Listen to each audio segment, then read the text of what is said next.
Let's see. All right, good evening, everybody. Welcome to the July 12th, 2021 meeting of the Oak Park Board of Education. I'm going to call this meeting to order at 7 o'clock. And Ms. Greer, can you please call the roll? Colburn. Here. Alvin. Goodfriend. Here. Hoda. Here. Klein. Lunkins. Here. Smith. Here. And we move to our recitation of district mission, vision, and beliefs. See, Mr. Smith is ready to go. So why don't you start us with our mission tonight, please? Yes, mission. Our inclusive learning community provides the best academic and social experiences by educating the whole child, one child at a time. All right, Ms. Lunkin. The vision. Visionary leader and compassionate citizen engaged in global community. All right. Trustee Goodfriend, would you like to do our first belief statement, please? Pardon? Belief statement. Okay. We will create safe physical and emotional cultural safety. Trustee Corcoran. I decline because I don't have any of that in front of me. It's not on the agenda, so I didn't have it. Okay. Trustee Alvin. We will build positive, productive, and supportive relationships with all members of the community, including students, parents, and local leaders and businesses. And we will use equitable anti-racist instruction to instill a growth mindset and help all students reach their highest potential. We will prepare all students to be thoughtful, successful, and engaged members of the global community. And we will work together to responsibly maximize our resources with transparency and accountability.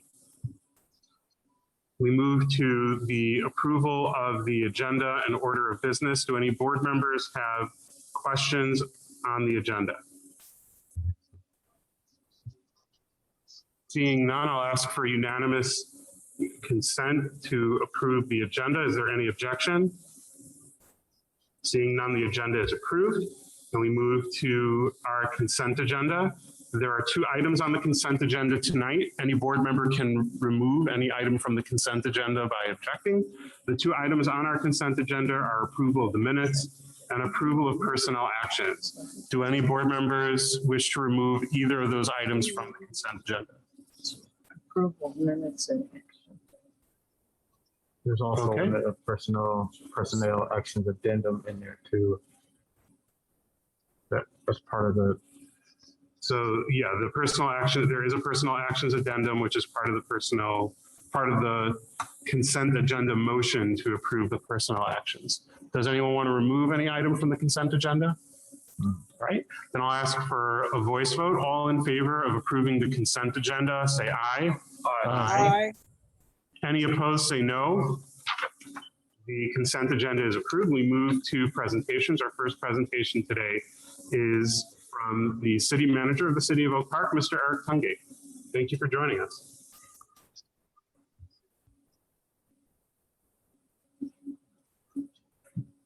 I am going to take this off. I hope that's okay. Good evening. Good evening. Good evening. It's great to see you in person, everybody. I am going to go through a brief presentation. I think I have to push share screen.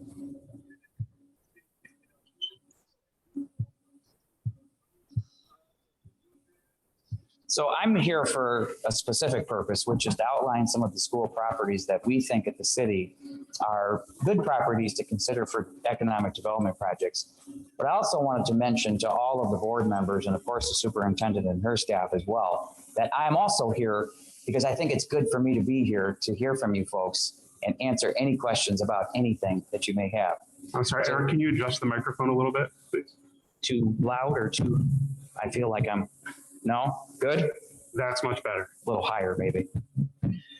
Okay, so let me start with Oak Park School properties, but let me start with why. Let me start with why. Okay, actually, hold on.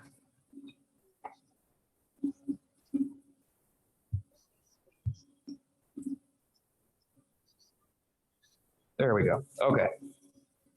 So and these are the outlot properties, and I want to make sure everybody knows what that means when I say outlot properties. So I think Pepper School is probably the best example of outlot properties that the school district owns. And why would that be beneficial to the school district to parcel that back portion of Pepper School and other properties like that off?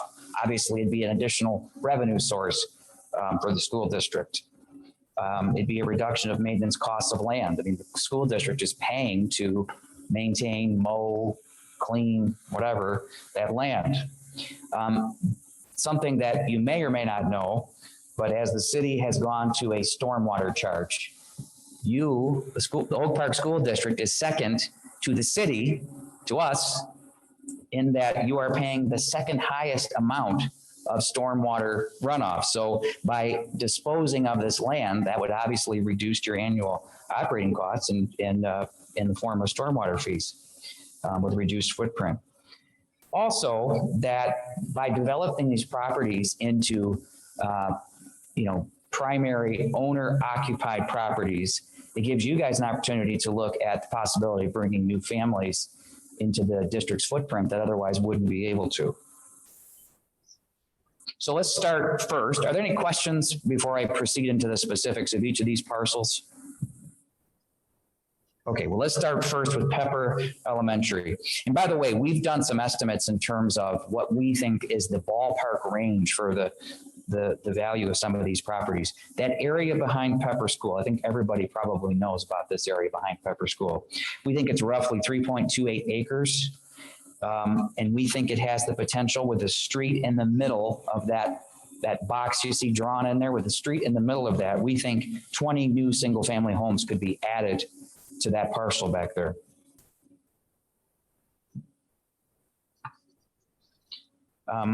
Less the case, but at Key Elementary, you'll note the box in red there. There's I believe, a dentist office. And I also believe, by the way, I think the school district may use this property for athletic practices or something, but this one less so. But this property, if it were to combine with the other parcel, the private parcel in front of it, could be about 1.42 acres for development right along 9 Mile. The Lessinger campus. So on the easternmost part of the Lessinger School area here, we think there's about 2.65 acres of property that about 12 new home sites could be added to. And I think one of the interesting things that we found as we looked at this property was Oakland County GIS had shown that it had been parceled out in past years. So before the school district came into possession of it, it had legally been parceled out. And you can see just in some of the rough sketches here, this is the parking lot on the eastern portion you're going, that those are some of the parcels. It just gives you a sense of maybe a different way, if you choose to do this, to possibly parcel that property out. Einstein Elementary. So this is the property, I think, to the north, to the south of the school. This property, we think, is about capable of about 10 new home sites, and that's with 60-foot wide lots on them. Okay, I'm ending the slideshow, but let me say this. When we value real estate at the city, we look at current market trends. I think everybody knows real estate right now is at an all-time high. So if this is something the school district is even willing to consider, now's the time to do it. There's a short window of time that we have here to make sure that the district maximizes its value. Real estate pricing is amazing right now. I think we all know that. So if the district were to sell the parcels, so let's say the district were going to sell the Pepper School parcel and this is, I would think, pretty conservative. So I went through these numbers with my staff over at the city, and we looked at actually about 2.5 acres, not 3.28 acres, because some of that acreage would be needed for the road and some of the easement areas for the sidewalks and things. We think with 2.5 acres at market value right now, just on the Pepper Elementary School property that the school district for itself, not the city, for itself, could generate about $1.27 million. Just to give you a ballpark figure, I want to give you an impression of what we think some of this is worth. And the other one that we looked at from a market value perspective would be the Lessinger campus. So if the Lessinger campus, if we did, approximately 1.5 acres of the 2.65 I just went through at $8 a square foot, we think that might be around $600,000 for, 2.65 acres of land near the Lessinger campus. And the last one is the Einstein Elementary area. So this was that, 2.24 acres to the south of the school structure. We think that would generate about $600,000 in market value. Add all of that up, and you're at about 2.62 million. So if the school district sold these properties, and let me just remind you, these are not city properties. This is the school district's sole and unilateral decision. We are not saying at the city that if you do this, we get a cut. We're not saying that at all.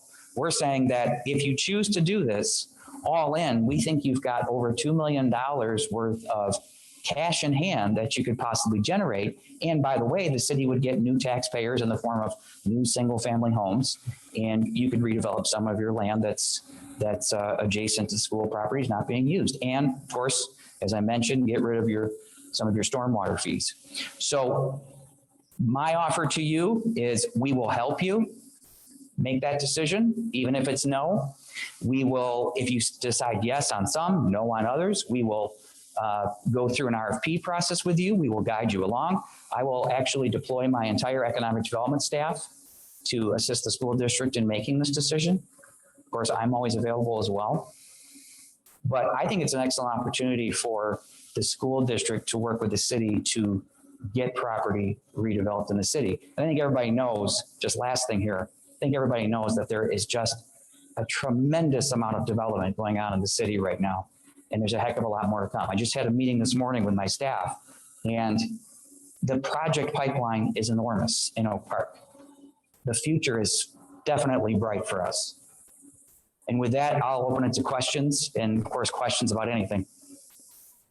Hi, Maxie. Do any board members have questions? I'll start with Trustee Smith and then Trustee Goodfriend. Okay, Trustee Goodfriend and then Trustee Smith. Go ahead. Thank you very much. If you would be patient with me, Eric, and give the logistics that I can visualize better than where it's east or south. So let's go to Lessinger. Okay. Are we talking where there's a ball diamond that the city has maintained for years? That's just before the Greenbelt area. Is that the area you're talking about? Well, Maxine, you know I would always be patient with you anyway, no matter what, right? All these years. Thank you. But yes, so the ball diamond area that you're talking about is actually a city parcel. So what we'd like to do is look at possibly combining the city parcel with the school district parcel. And I think the other thing that you should know is I know we have a dog park committee. How many of you are interested in dogs like this in terms of the dog park? I've learned a ton through this process. So many people in our community want a dog park. So the dog park committee is looking at a portion of this area, the city portion of this area, becoming a dog park as well. So yes. So then where else besides that ball diamond area of Lessinger? Would it be where the playground was next to housing that's there? So I pulled it back up on your screen there. And one of the things that I will say before I fully answer your question is this. If you decide to do even an exploration of this idea, these things that I've talked to you about tonight, this will require us to do a survey, obviously. Require you to do a survey, the school district, it's your property, which will further define the boundaries of the property we're talking about. For all we know, there could be encumbrances on the title that we have no idea exist. We don't know that. This is all speculative. But as you can see where this box is located here on this slide, it's immediately to the east of the school building itself. Now, if there was an old playground there, I don't know. Okay, so the east side would be where there's a driveway there. I understand where that is. Okay. Now let's go to Einstein. What I'm trying to look at is that each one of our schools, Eric, have playgrounds. Oh, sorry. They all have playgrounds. Will that cause the removal of the playgrounds? Is that what we're talking about? That would take away from the community neighborhood? No. So the areas that we looked at, every one of the areas, and I pulled Einstein back up here in front of you, by the way, but everywhere that we looked at for this idea does not include a playground. Obviously, we don't want to take playground area away from kids. So this is an area that we thought was underutilized. Okay, I happen to agree there are areas that I agree with you. The other thing is, and I trust you, and I trust the city. As a member of this community, I want to be sure that our community survives and prospers and survives with additional young students coming in. That's very important to have single family homes. The city has done an admirable job, more than admirable, in cleaning up a lot of facilities of our community. And it's really a saleable city. So I would appreciate it, but one of my concerns is not to rush. I know that real estate right now is monetarily is hot. Okay. But I don't want to rush into something until we have time to study it with you, question it with you, walk the areas so we can see the areas, visually see it and feel it, because we live here. And what I'm saying is I live here and Dawn lives here and everyone on this board lives here, but all my friends and neighbors live here too. And I have to secure for our neighbors a good, healthy community. So although money could be available to us, and we always like money and we always need money. So that's a point, but I don't want to rush into anything. And I would hope that we would have a timetable that we could meet as a community with the city and the Board of Education to discuss this and see how to plan. Mr. President, can I respond to that? Sure. Thank you, by the way, Maxine. Thank you for those comments. I absolutely agree. So one thing I wanted to say too was this, we at the city obviously know that this future is only bright if our school district is doing well too. That's right. So this is this relationship, it's a symbiotic relationship. So if you're thriving, we're thriving and vice versa. So we're going to, of course, and I've had plenty of great interactions with Dr. Hitchcock and her staff, doing a great job in terms of, getting things back up and running. But we think this is a way to help. Now, to your point about taking our time. So the process is not a quick process. So, the first thing is we have to come to some sort of when I say we, I really mean you, by the way. There's no we. We're not involved in this. We'll shepherd you through this process because this is what we do, but it's certainly not a decision that we're making. It's the board's sole decision. So what we're saying is we will help you in every way possible, from putting out an RFP to, finding contractors for surveys, to help, finding a firm that will parcel the properties out, to, getting the highest and best value for the properties that we possibly can. Because again, if it's good for you and it's good for the district, then of course it's good for the city. Thank you, Eric. Trustee Smith? Trustee Klein? Hi, Eric. Hi. Thank you for coming for your presentation. I have a couple Okay. questions. You might Am I speak in the again? microphone, please. There we go. Has anybody approached the city about these properties? We have not been approached by anyone that I know of. any idea of development that we would have, I think at this point is speculative. It's just solely based on the market input that we're receiving elsewhere. What is the impetus that drove the city to create this? I mean, this is not hey, I got an idea, let me call it. You guys have clearly put thought into it and work into it, and you've got a great presentation here. What spurred this?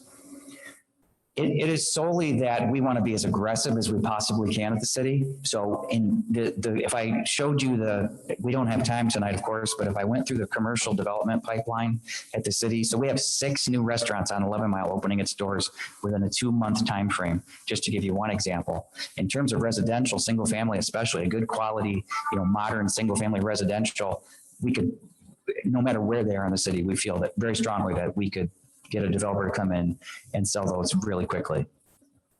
So is this tax base? Is it? Yeah, I'm not clear on that. Absolutely. Yeah. I mean, new residents, tax base, absolutely. All of the above. Can we look at the Pepper school? Is that the area with the baseball diamond? I don't know if it might have been a baseball diamond. From all that I gathered, there may have been one there in Bass, but from what I gathered, and I was just over there on Friday, just kind of from the roadway, kind of looking out upon it.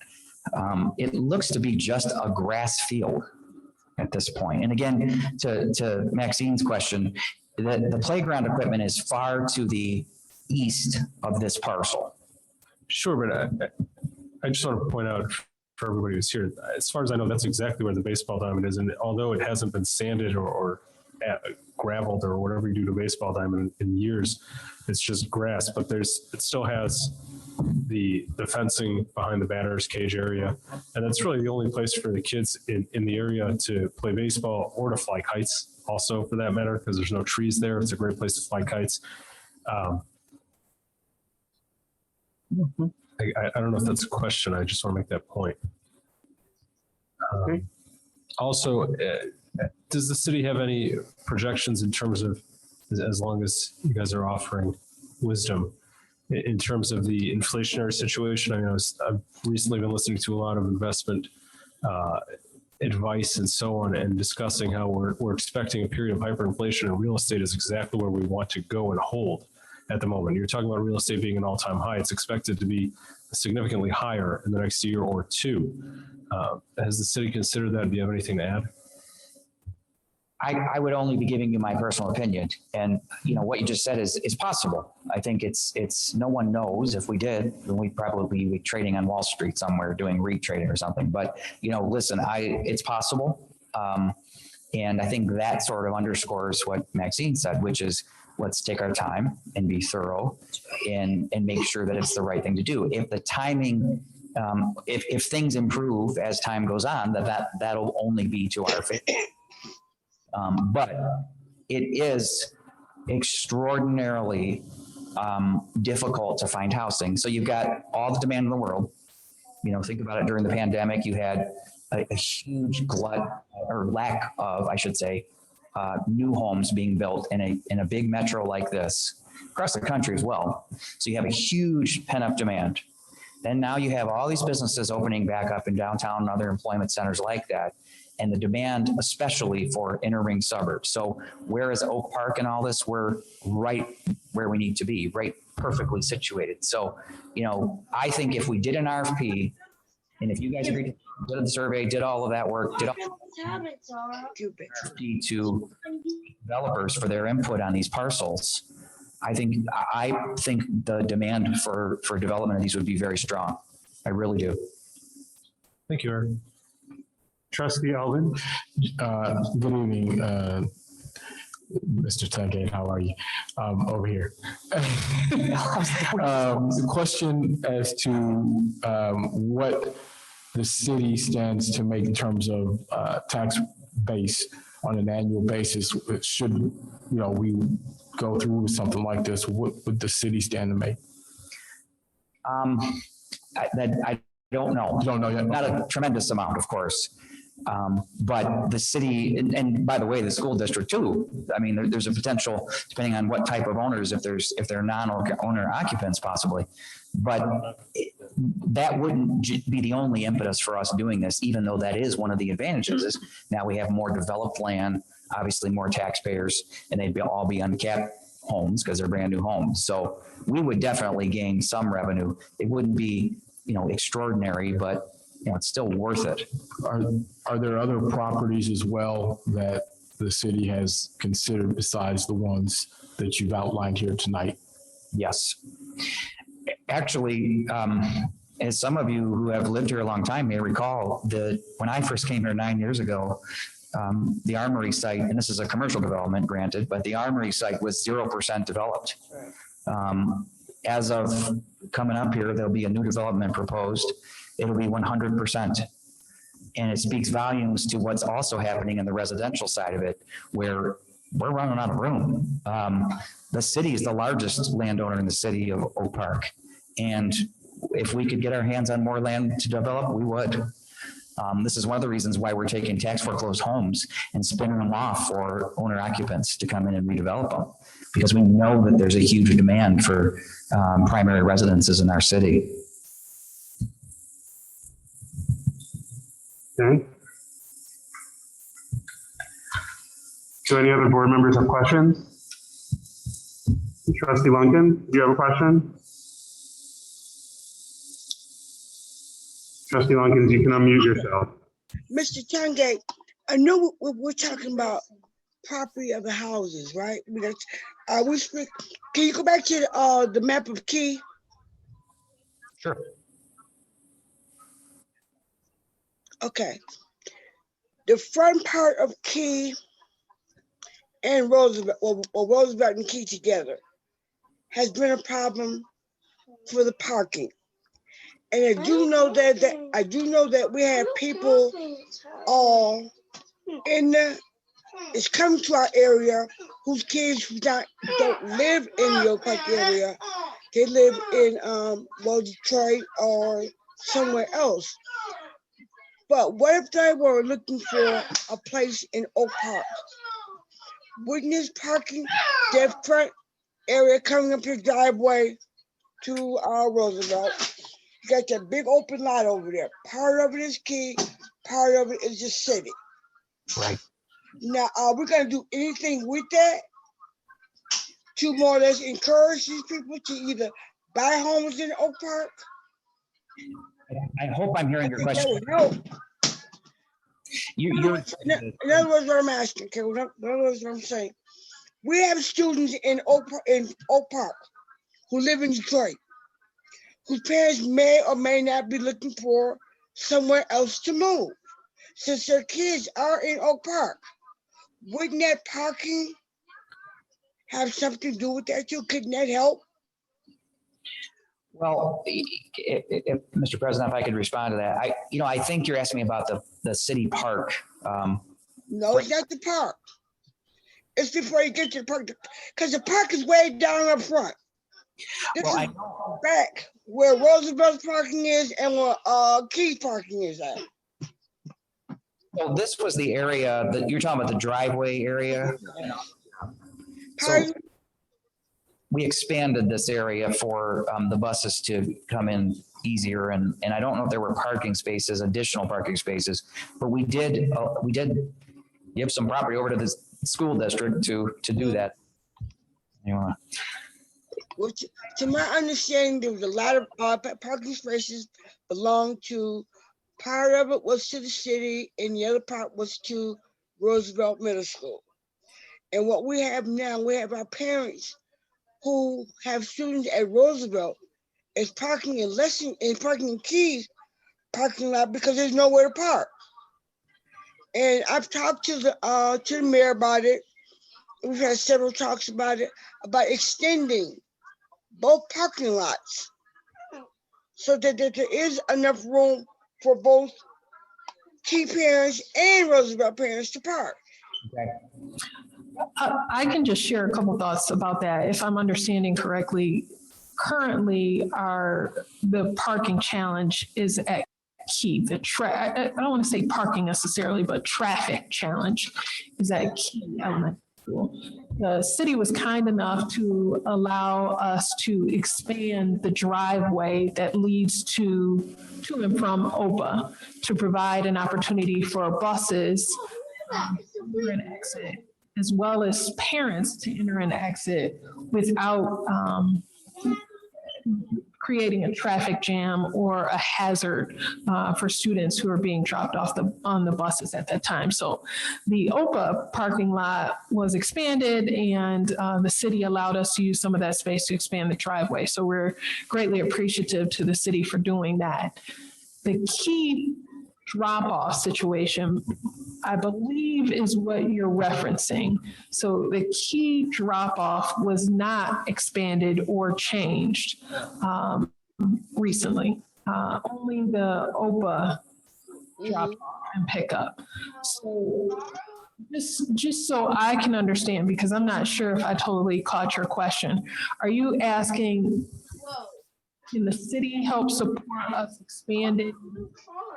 City help us, or can the city support us with expanding the key drop off and pick up?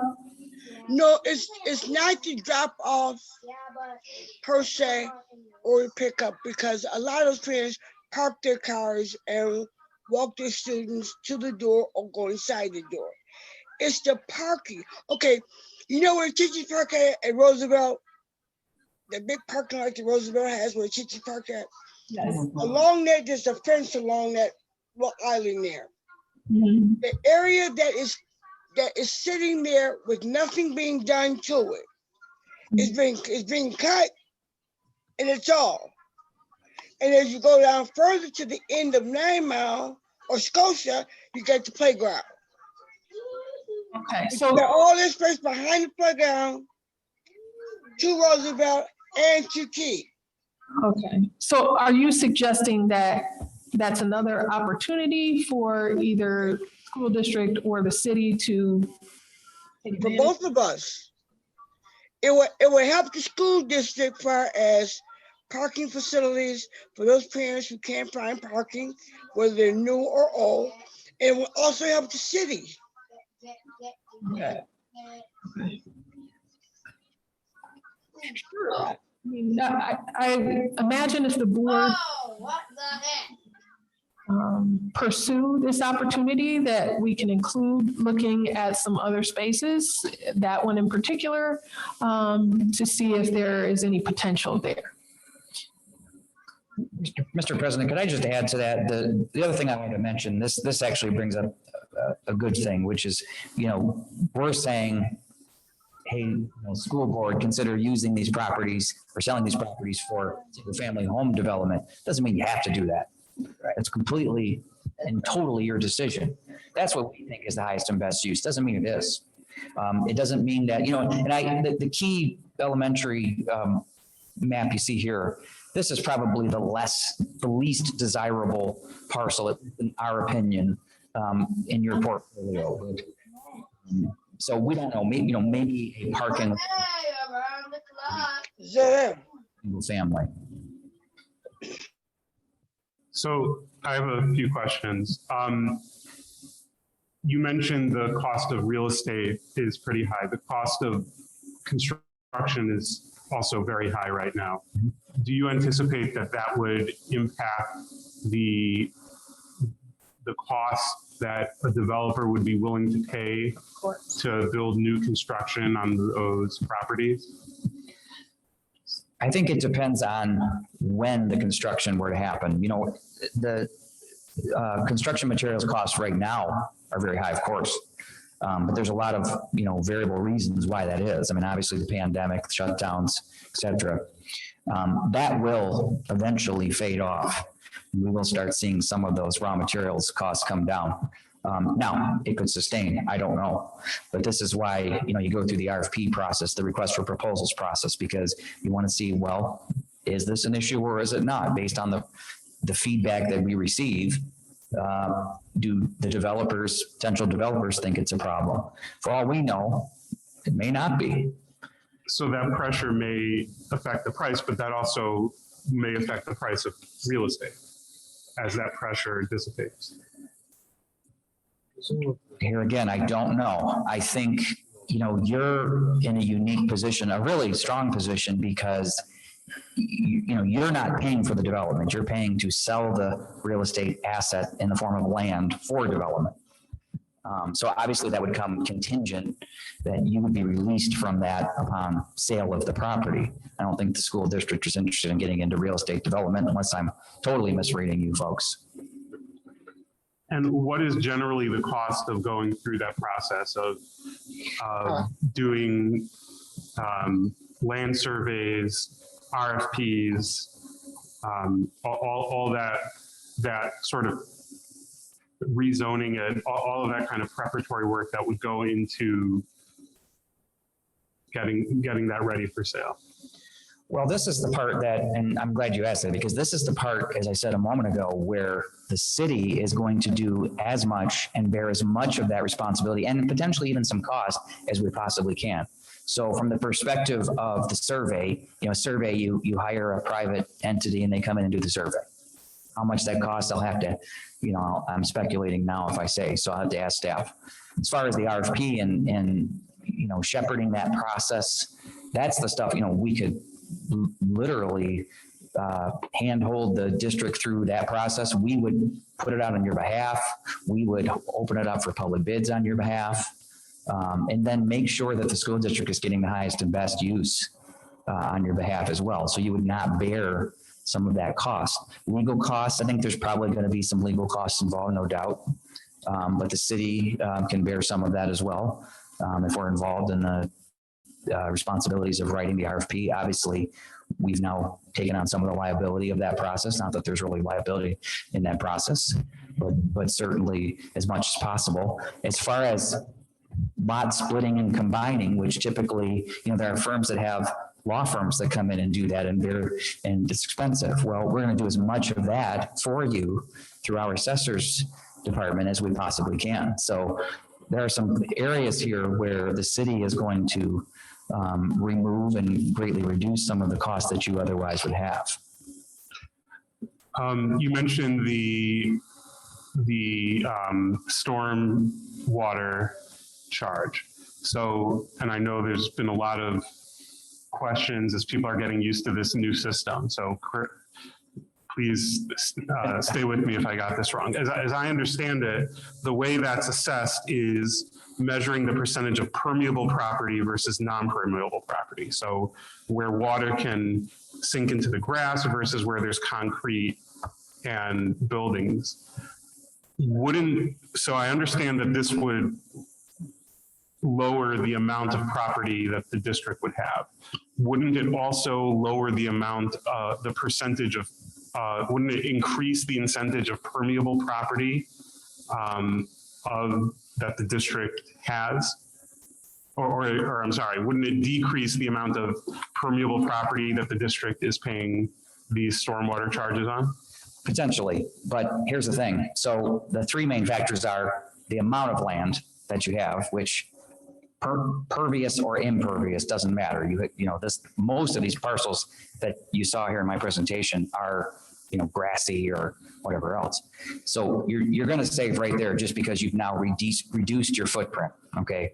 Number one. Number two, yeah, based on pervious surface. So grass and sod and things is a pervious surface. Impervious surfaces, though, are parking lots and buildings and gravel and other factors like that. Even sidewalks, depending on where they're located. So no matter what, you're going to greatly reduce. And we can do an actual estimate for the school district if they'd like that, where we say, hey, here's an estimate, give or take, which we don't do, by the way, for other entities. But for the school district, we could do that and give you just a ballpark idea of what your reduction would be. And then so that brings me to the ecological justice part of this, which is, so first of all, in terms of the city infrastructure, is there a concern you're now going to have you're going to have more stormwater draining into the city's stormwater system, which already we've seen these last few years can be overtaxed. should residents be concerned that there's now, especially residents in these areas, be concerned that there may be more of a problem of stormwater backing up into their basements because there's more stormwater going on into the system instead of going into the ground? Absolutely not. So even though we're talking, let's say best case, we're talking, 50, 60 new homes out of this, right? That's nothing. And I also wanted to say that in relation to, the flood of 2014 or recent floods, the city of Oak Park's water and sewer infrastructure has not failed. So that has not been the case. Now, we are part of a very large regional water and sewer system. In fact, one of the largest in the country. So systems that we may be attached to, like Detroit, like, if you're going east towards Lake St. Clair, in the Coon Drain parcels, you probably have heard that name before.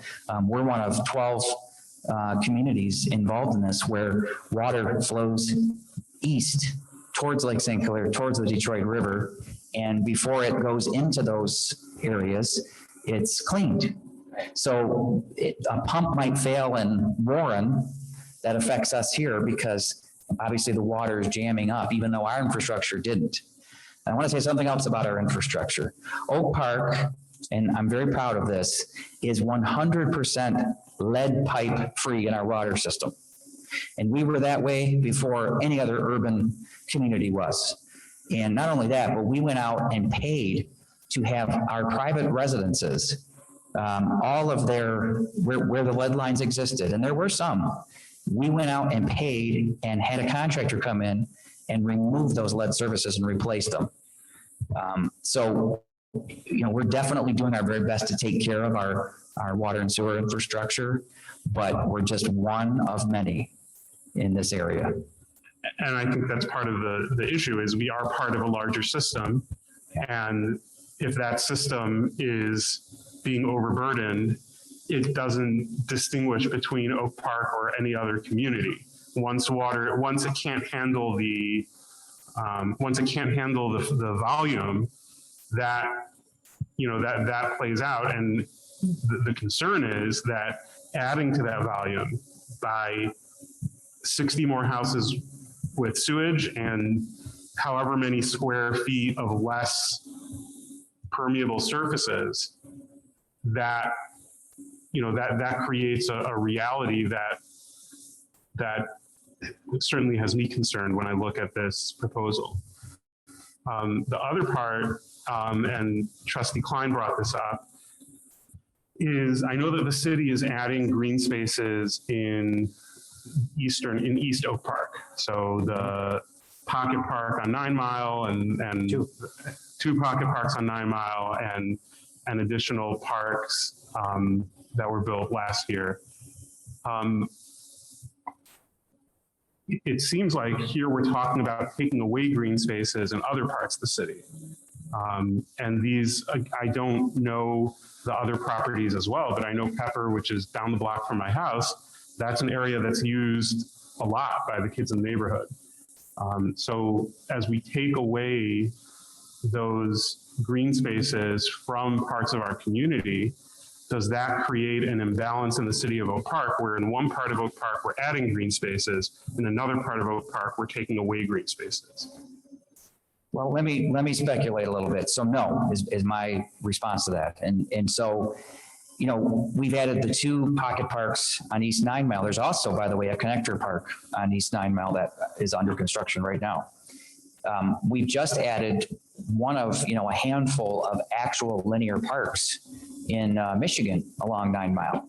The southern side of 9 Mile, where we put the new fence up, you guys have probably noticed this, that will all be a true linear park with a trail. So that's all space that otherwise wasn't there at all, wasn't a park at all, and is one of just a few, true linear parks. Very proud of that. We're going to continue to add as much park space as we possibly can, not just there. That's just where we started. We're even talking now, in this year's budget, I have a recreation asset and facilities study coming up where we're going to examine all of the city's parks, all of the city's property across the street from here even, I'm not even certain that's the highest and best use of all that property. And I'm saying that from a strictly recreation-based perspective. We have 12 tennis courts over there that are not being utilized at all, for example. That's a shame. We don't have a gymnasium. We don't have a band shell. We don't have a splash pad. These are things I think, just in my opinion, and of course, the city's about to conduct this test and study, and community feedback and surveys will be part of that. But I think that's stuff that this community needs. And so we won't be taking away. We'll be adding to dramatically. How are we not taking, if we have space that's currently park space and we're turning it into developed commercial and residential space, how is that not taking away green space? Well, we're adding parks. So we're adding parks in the east side of the city. East side of the city. There's other areas too. Okay. Yeah. More pocket parks you'll see throughout the city. Also, don't, undervalue the 9 Mile Linear Park. That's a huge swath of property that we've added, including the connector park too. So those are substantial areas that we're adding.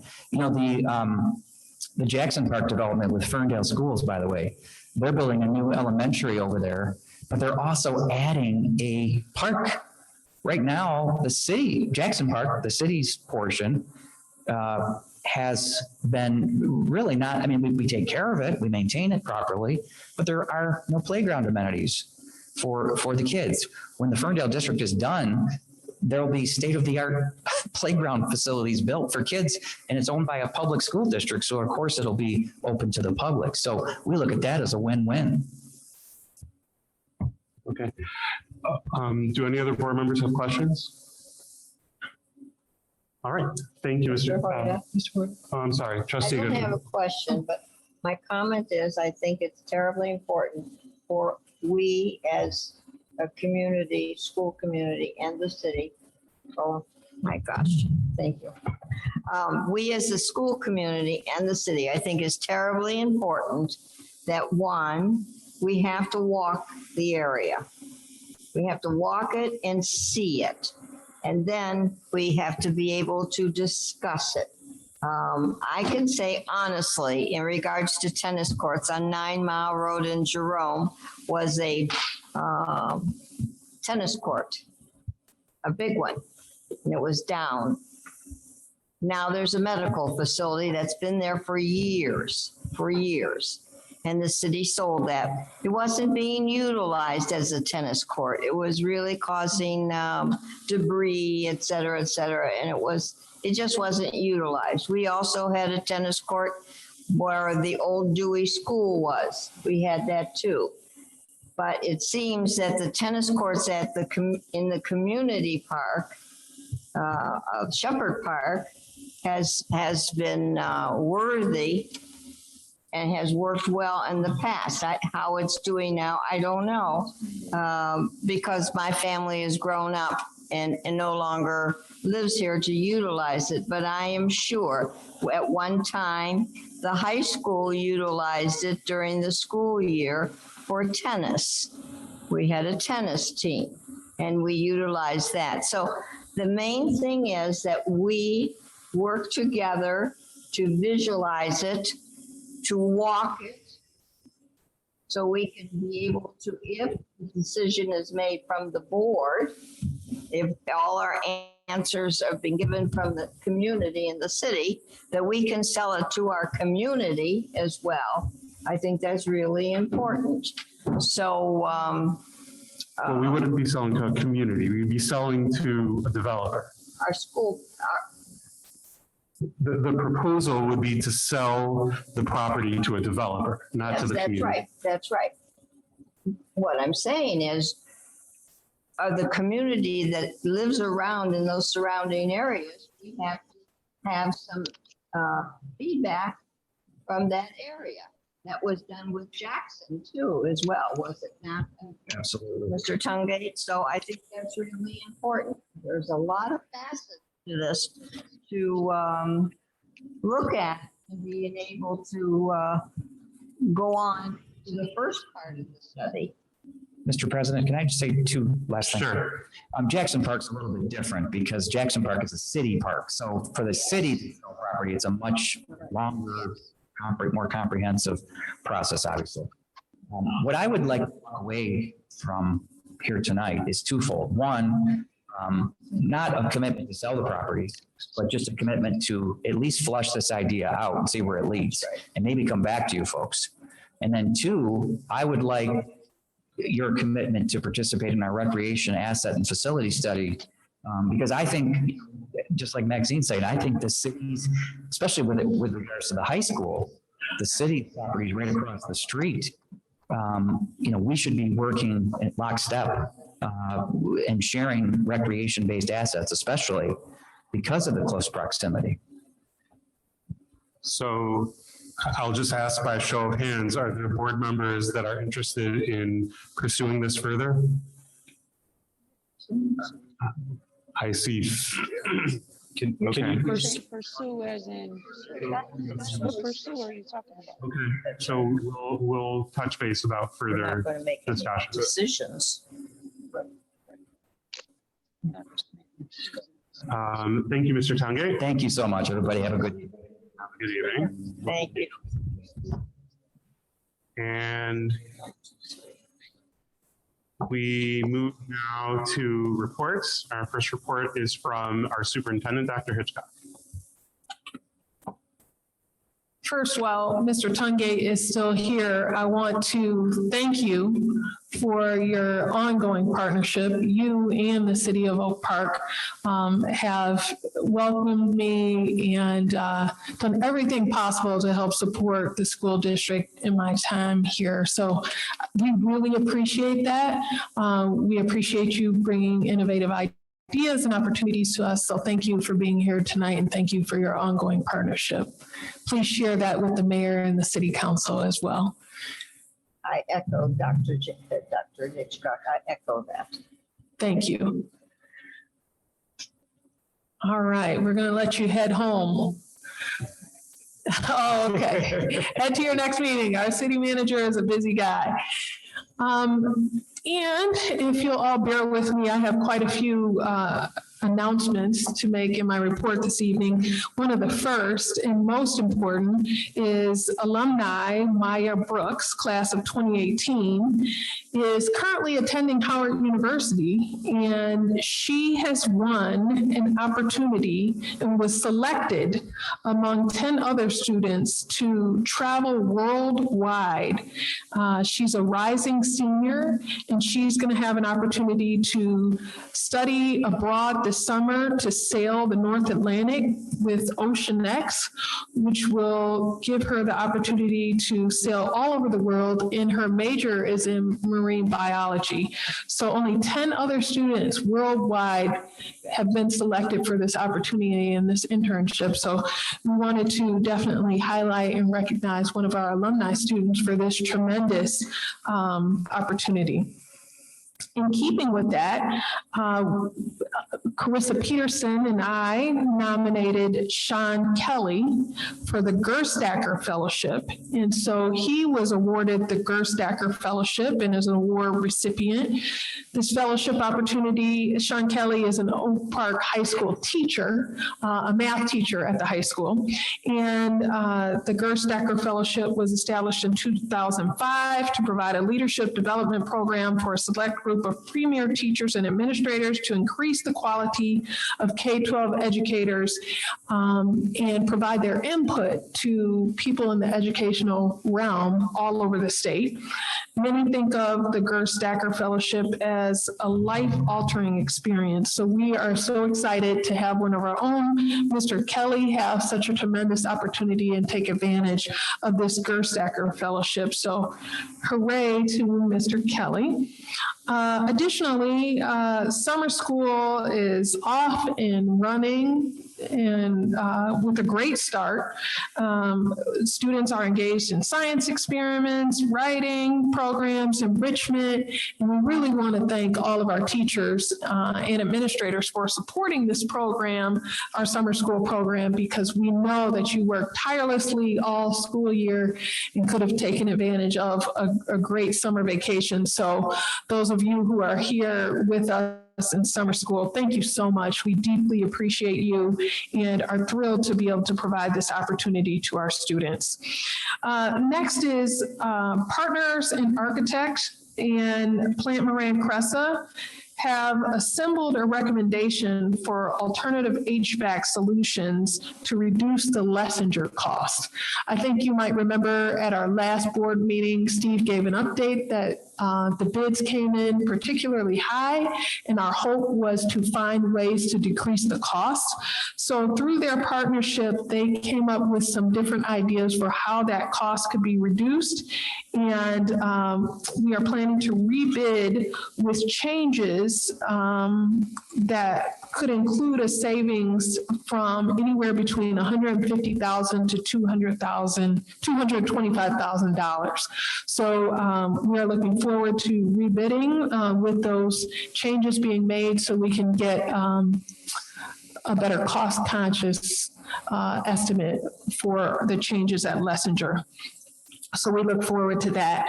I am this week going to provide, I want to show our folks out in the field, in the community, in our board, going to provide Eric Weinclaw and his team with this certificate from the Michigan League of Hunger Heroes through the 2021 No Kid Hungry campaign.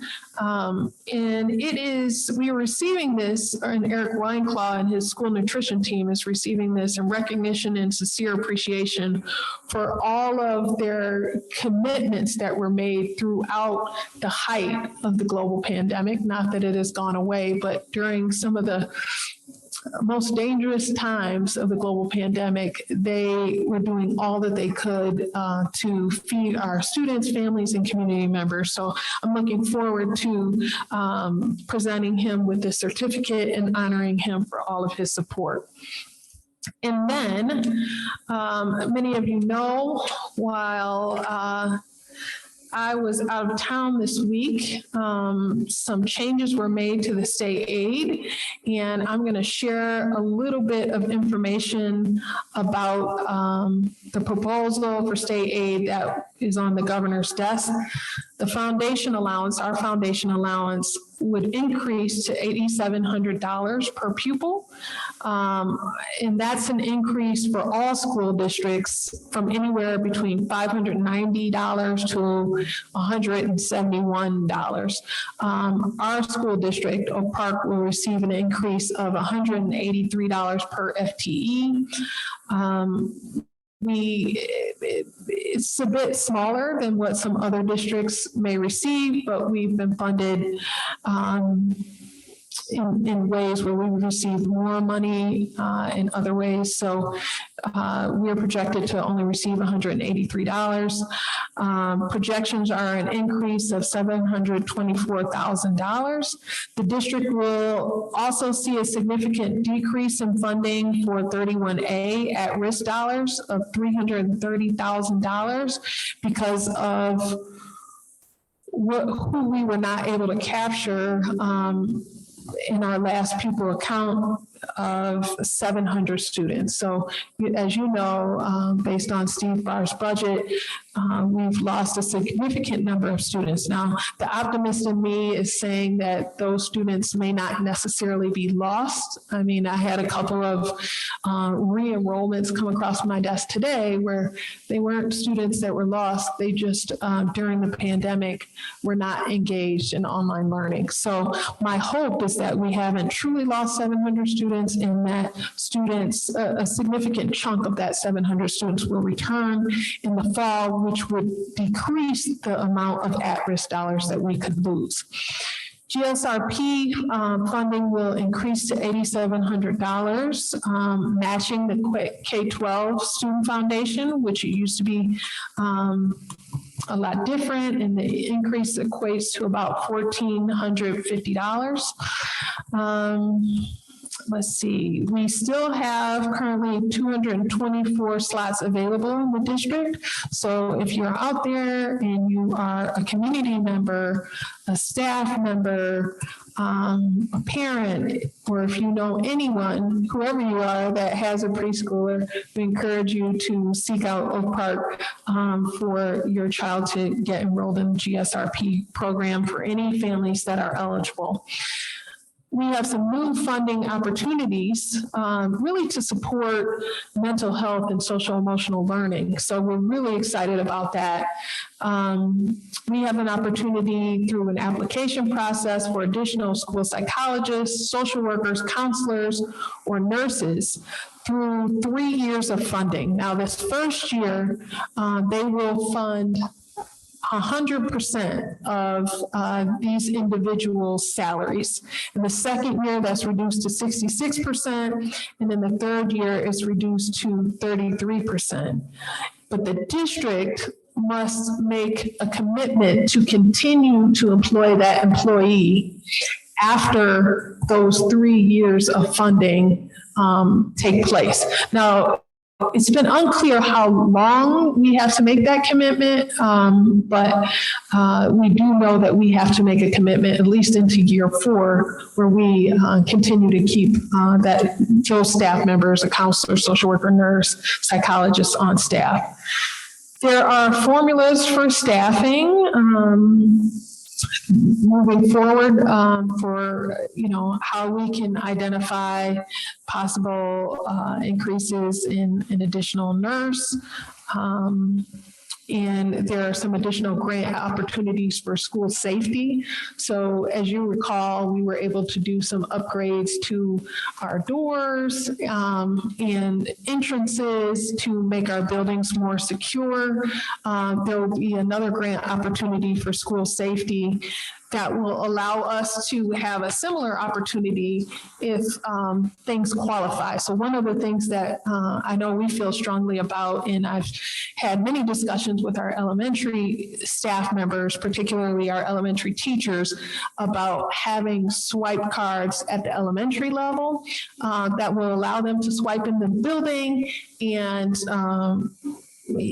for convenience and safety purposes, allow them to take the kids out for recess and swipe back into the back door without needing to use their keys or go around to the front, which is what they had to do in the past. So we're hopeful that we will be able to use some of those dollars for that. So overall, the budget looks great for most districts. It didn't benefit us as well, but primarily it has to do with enrollment. So we'll keep working hard to increase our enrollment. We have TV spots, we have radio spots, we have a communication plan that goes out through streaming services. So those of you who no longer have cable and you're only using streaming services to watch movies and television programming, there will be a communication protocol that goes out in commercial that includes Oak Park schools in a number of zip codes throughout the area that lead all the way over to the east side of Detroit and out to Inkster. We're casting a really broad net to encourage families to enroll and benefit in our Schools of Choice program through September 3rd. So I believe that is my last announcement for this evening. Happy to answer any questions that you may have. Trustee Goodfriend. I noticed one of our sister cities that's a neighbor of ours is doing a lot of advertising with their students, providing what their school district has to offer, and it's done through the television. It's really slick. It looks good, and if you have not seen it since you've been out of town, it's possible. This is really something that reaches out to a great many people, as well as our own community, reaching out within our own community. to sell what we have, and we've got an awful lot. The other Okay, I will look for that. I'll touch base with you to learn which school district that is. We don't want to give them any free airtime here at our board meeting, but I'll touch base with you to get the name of the school district so I can look for that advertisement. You won't have to walk far. Okay, okay. The other thing is, in regards to the Lessinger School, I would hope that partners would provide the board with the information that they're going to be placing out for bid, what they feel can be reduced. I think that's really important, not to wait till bids come in, but that we as the board should be aware of just what was in it originally and what can be taken away, and the plus signs or the minus signs to it. I would appreciate that before we have to look at bids. I think that's really important. So, Sure, I have some of that information that I can share with you. Some of those details I may have to get back to you on, but what I can tell you is that Partners in Architecture and Plant Moran Cressa assembled sort of a joint letter. And what they shared with me are their alternative solutions. We recommend include installing vertical unit ventilators in classrooms for HVAC units with integral AC condensers versus HVAC units with remote condensers on the roofs. We also recommend installing conventional rooftop units in lieu of vertical unit ventilator HVAC units, and variable refrigeration flow systems in the cafeteria, media center, main office, and east offices in Area A. Lastly, we recommend an alternate be bid to delete all of the ductwork in classrooms and install three-way plenum box for air distribution, and that they estimate the cost saving being $150,000 to $225,000. Now, I wish I knew what all of that truly meant. I do not, but I could definitely have them join us at our next meeting to share more information about that, or get something in writing that shares that in further detail. I would appreciate that for I, as a trustee, I would like to be able to read it, to have it, Yes. so I can follow it as we go along. I would appreciate that. Okay, sounds good. Thank So what I'll do is send the board this letter that I have for now and see if we can follow up with any additional information that I can put in the update. Thank you very much. Since our next meeting is not scheduled until the end of August, in 6 weeks from now, and obviously we don't want to put the project on hold. I think it would be helpful if they could provide it in writing and send it to the board. Thank you. Any other questions for the superintendent? Oh, I had a question. Trustee Corcoran. Madam Superintendent, I noticed on the website about the new summer hours, the pilot. It's not on the website. Is that something that? Oh. Yes, we can definitely get that on the website. Okay. That was definitely an oversight. I'll make a note and ask Mr. Giles to update the website. Any other questions? Oh, I have one more. Go ahead. He Elementary, did we get the flood? Okay, everything's good now? Yes, as okay as it can be. Since Carol was involved with that firsthand, the flooded key, I'll let her kind of update you with what she knows about that. So the flooding was a direct result, of course, of the heavy rains. And in talking with Mr. Burnett, he does have solutions on how to prevent that in the future. But he quickly acted with DM Burr early the next morning and called in some folks to get it all drained out. But I'm assuming there are still assessments on what long-term damage occurred. the actual sub pumps were submerged. Like our sub pumps that were supposed to pump water out were underwater. And there was other equipment in there that wasn't submerged like the sub pumps, but he was getting estimates and our insurance company was contacted immediately. But we can get you further information on any long-term or permanent damage or replacements needed. Was the flooding coming from below? Was it coming up through the drains or was it coming down? So from what he explained to me, and he's pretty detailed about stuff, the way our water is draining off of that building goes directly into the soil and not out into a field. So it did come from that specific area is more in a basement area. So it flooded in from underneath or below, if that helps. So down into the basement? Yes. Through the foundation? Yes. Do we have concerns about the integrity of the foundation in that building? I don't believe so. I think from talking to him and meeting with him when it occurred, it seemed like a pretty simple solution and just redirecting how the water runs off and into a different area of the building, not so directly into the foundation. But I don't think there was any concern about the foundation specifically. Just last question. Go ahead. Also, I know it didn't come to the board table, Madam Superintendent, but there was a Board of Education athletic update. And there was there's like a PowerPoint. There were some things on there I didn't really understand, but I was wondering if someone from that area can come to the board to describe or explain to us what that update was. If you can share with me in an email what the concerns are, I'd be happy to follow up. It may or may not be appropriate depending on whether or not it's specific to a personnel issue. We didn't have anything about personnel. I'm having a tough time hearing you. Oh, I'm sorry. It didn't have anything about personnel, but I understand. I'll send it to you. Yeah, if you have a question now, I can answer it, or if you think it's more appropriate to ask. Yeah, it was kind of long, and I got kind of understand half of it. I got kind of lost. All right, please don't hesitate. Yeah. If you want to jot down your questions and email them to me, or we can follow up in a Zoom or whatever you think is easiest. Happy to do it. Okay, thank you. Trustee Goodfriend? In regards to the key flooding, did the insurance company deny help for us?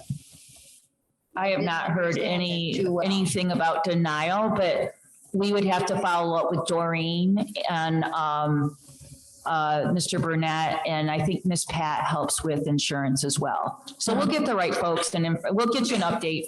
Yeah, we'll get an update. You know, in the absence of Steve Barr, Carol and I are sort of pinch hitting. So we'll get an update from Steve and Doreen, Steve Burnett and Doreen. Carol did a great job fast. Okay, good. Good.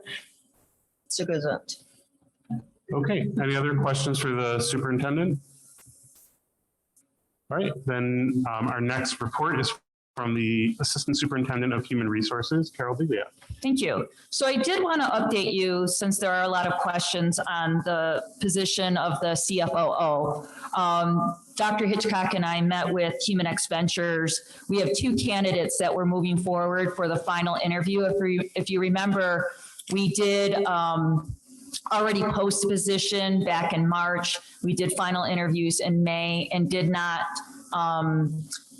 we did not select a CFOO from that first interview. We reposted it. We had candidates interview through what we call a human capital specialist through Human X Ventures. And today, Dr. Hitchcock and I debriefed with that partner and identified two folks to bring forward. So we'll be doing final interviews for the CFO position this Wednesday. With our committee, and which leads us to the next board meeting. We also have out there, if you remember, the Director of Student Support Services. Ms. Watson's final day was the first week of July, July 7th. And so we are in the final stages of identifying candidates to move to the final interview. So Dr. Hitchcock and I were wondering if the board would consider a personnel action meeting July 26, on Monday, July 26. I believe there's also a superintendent's evaluation meeting August 3rd. So if we did not have both positions identified to recommend to the board, we could either use that July 26, or as a backup, the August 3rd. This is when it gets difficult in the summer, when the board meetings are not as regular every other Monday, when we have positions that we need to hire and we don't have board approval to do so. It becomes difficult to put these positions on hold until there's board approval. So I come to you with a report to let you know that we are moving in a good direction. However, we need additional board meetings or ability to get positions approved so that they would be able to begin as soon as possible. The other thing I wanted to mention is, I know you've heard me talk a lot about immunizations over the last year. We are still on that quest. One piece of really good news is we've connected with a woman out of the Oakland County Health Department, Kim Snowden, who is going to partner with us, and she's going to have teams of nurses at our in-person orientation and registration in August. So we are going to go into an in-person option for kids to come to their schools and go through stations to get their lockers, to get information about school. And one of the stations that we're going to have there is immunization. So if you are not immunized, we're going to work at getting you immunized 2 weeks before school starts. So if you are not immunized, we can get you started on August 30th as it should be. It's been difficult to partner with agencies because of COVID testing and COVID vaccinations, and we wanted to bring it back home and say, we need your help with the immunizations. In the Oakland County Health Department, we've had several meetings with them, and Kim Snowden is going to partner with us and help us get folks at our orientation so that kids can get immunized on the spot. We're going to keep working on that for additional dates, but the principals have worked really hard at their buildings to bring in-person orientation and registration back to life again, which I think is really good, and give kids options to walk the school before they start school, to see where their lunchroom is, to see where their classrooms are, and to get all their items in order before starting on August 30th.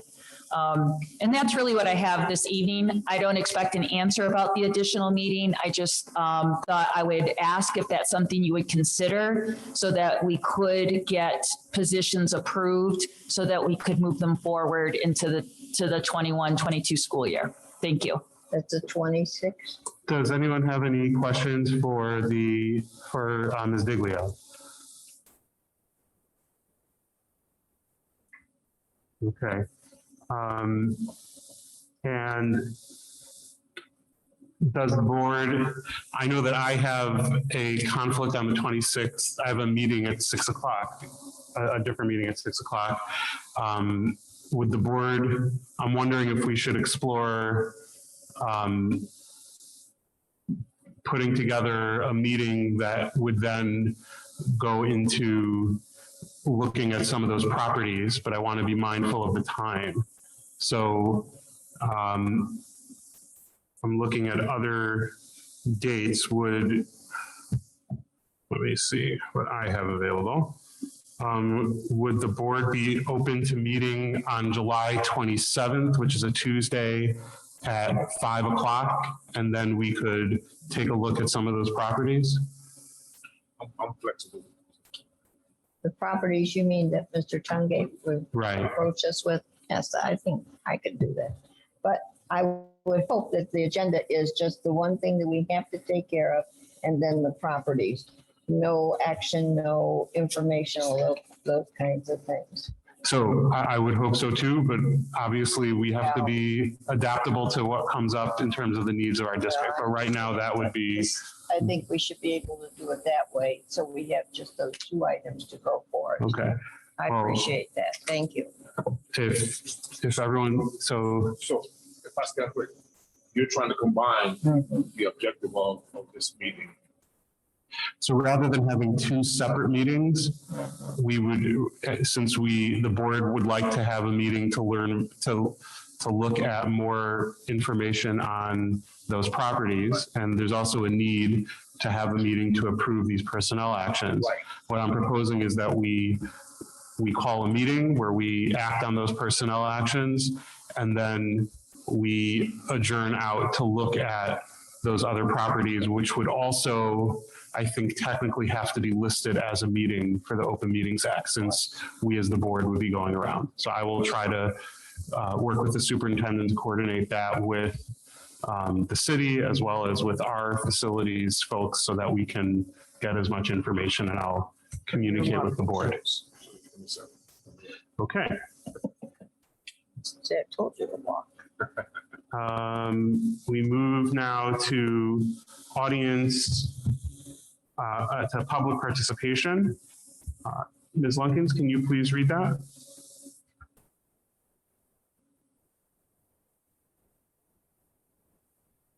Ms. Lunkins, you're muted.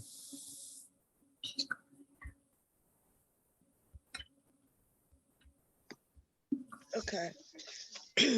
Members of the audience are invited to participate in board meetings prior to the business portion of the meeting, following conclusion of reports, and prior to the adjournment of each meeting.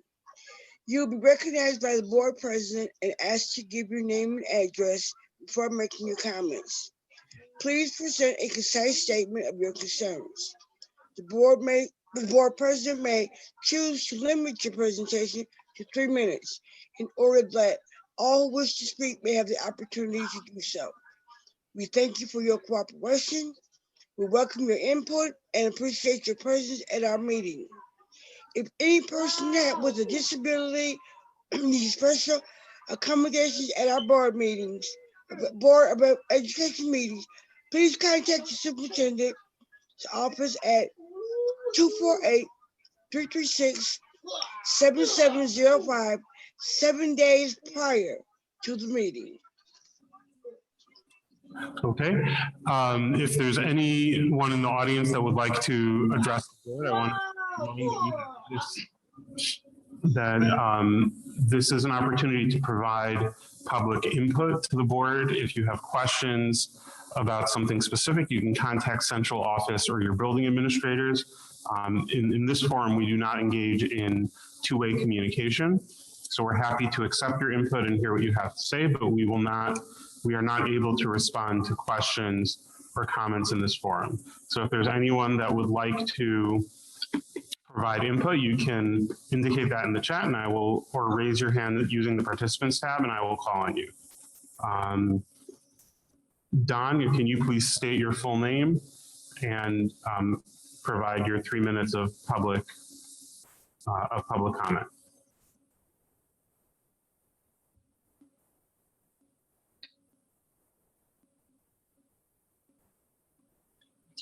Don, you can unmute yourself. Can you hear me? Yes. Can you hear me? I can hear you. Can you please state your name and your comment? Donald Jones, can you hear me? Yes. Can you hear me? Excellent. Thank you for serving and giving me a bit of your time. My name is Donald Jones. I live a few blocks from Pepper in Oak Park High School. And I would encourage us to improve our bike parking at the schools. And let's not add any car parking. Thank you. Thank you. Brian Hartsit. I'm sorry.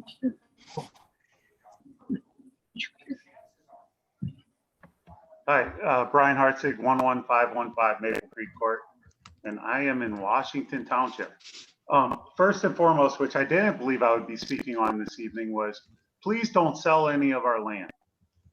If we are going to do as the city controller or manager did say, that land will be definitely needed, as we will have to expand if we turn into an Oak Park or a Royal Oak or some area like that where they're putting parking garages, they say go up, all these things, but we don't have enough parent parking yet or teacher parking for that. So I would hope we would take that into account. My second thing is thank you to everyone that is here, right? I might be one of the only teachers here, but the board's been working hard. I missed a few things. I've been teaching summer school. I went on vacation with my kids. But I am a teacher of Oak Park for 23 years. And I am hoping that as we enter this contract reopening, that we do remember that we were a 11 million, 12 million, sometimes 15 million in the hole. And some of us that have been here for 23 years have put forward 23 years in which if you could only close your eyes, and I could take you on one of these virtual field trips, right? And you go back to 11 years, what you were making. Today, I wake up making almost the exact same other than my raise last year. And while discussing this with many teachers, union people, these people, just as a whole, I hope that everyone here could think of what were you making 11 years ago? No matter, you know, race, male, female, no matter where you were, would you be okay making that? And I hope that the board and administration really think about that as we renegotiate again, I guess, that we at some point move forward, because I've been here a long time. I love Oak Park, and I appreciate everyone here that has given me the opportunity to teach this long in Oak Park. However, the teachers are the ones that brought us out of 11 million. They're the ones that brought us to 18 million in the plus. And I know money's come from different areas, but we have to do something. And I'm an old school teacher, so I'm not talking necessarily about me, but we have to do something for our teachers this year. With all these funds, everything else coming in, I'm hoping everyone could just take a moment this week at some point during the day and think about, if you were 11 years back, would you be okay making what you did? So that's my time. Thank you. Okay, I know we're having some issues with the sound over Zoom, so I want to make sure that we heard correctly. So Mr. Jones, I believe your comment was to improve bike parking at the schools and not to build more car parking. If I'm incorrect, you can correct me. Mr. Hartzig's comment was not to, Mr. Hartzig had a couple comments. One was to not sell land from the district to the city because it would take away from opportunities for our students and change the.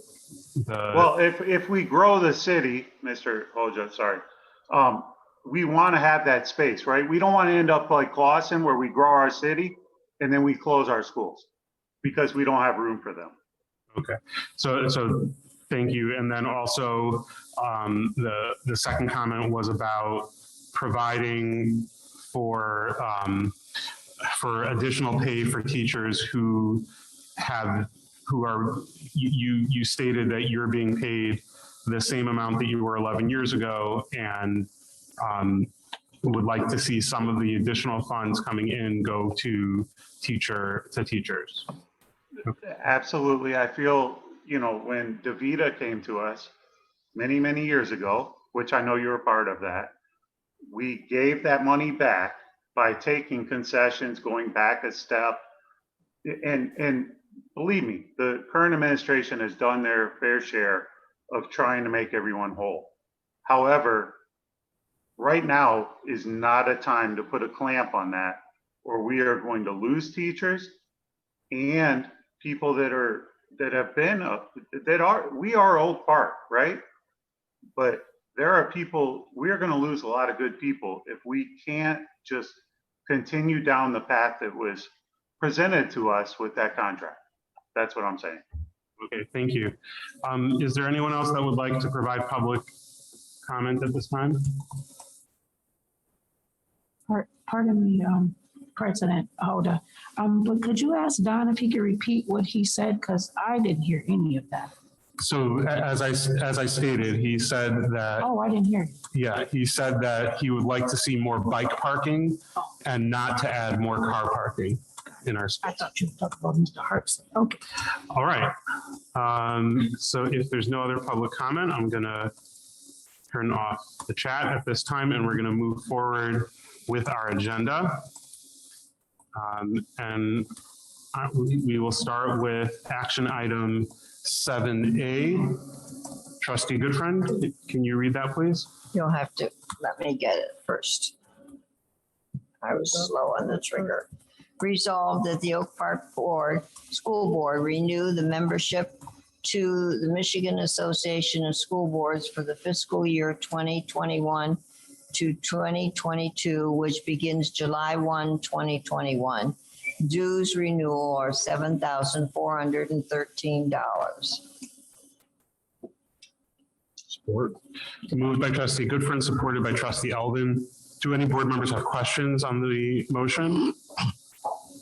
Okay, Ms. Greer, do you have a question, Mr. Klein? I think I'm good. Okay, Ms. Greer, can you please call the roll? Smith, Yes. Lunkins, Klein, Yes. Yeah, Lunkins, yes. Hoda, Yes. Goodfriend, Yes. Yes. and Colfrin. Yes. 7B, Trustee Smith.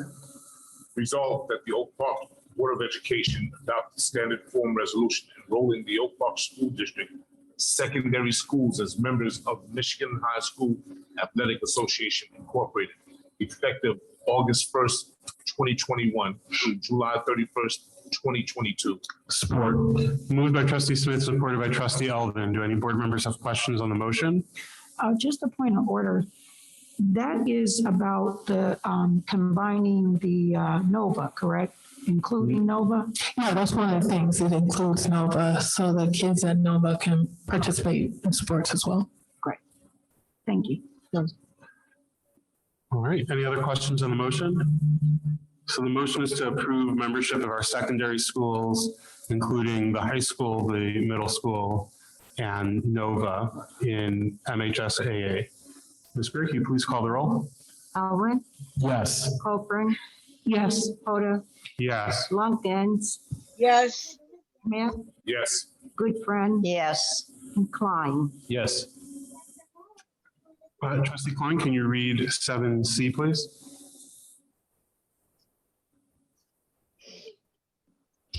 This is about meeting dates for the upcoming school year. Resolved that the Oak Park School Board approves the schedule of public meetings for the 2021-2022 as follows. Support. Well, I guess as set forth in the attachment schedule. So moved by Trustee Klein, supported by Trustee Goodfriend. I would like to move a amendment to this calendar. One of the dates, September 27th, falls out on the holiday of Shemini Atzeres. So I would propose that we move that meeting to the week following, which would be Monday, October 4th. What date did you say that was, Mr. Hoyt? September 20th. Monday, September 27th. Oh, And move that to the following week of Monday, October 4th. I can support that. Okay. Are there any questions on the motion to amend help me out here with the terminology? You'd be making a friendly amendment. I'm going to withdraw my original motion. Okay, now you have to make a whole new motion. What? So Hang on. let me go back to I'll help you. Resolved that the Oak Park School Board approve the schedule of public meetings set forth in the attachment with the exception of the September 27, 2021 meeting taking place instead on October 4, 2021. Sounds right. Support. All right, so the motion was made by trustee Klein, supported by trustee Elvin. Do any board members have questions? Trustee Corcoran. I actually have clarification. So you're saying October the 4th, and then we have a meeting on October 11th. So it'd be a double whammy. Well, we'd have meetings 2 weeks in a row, yes.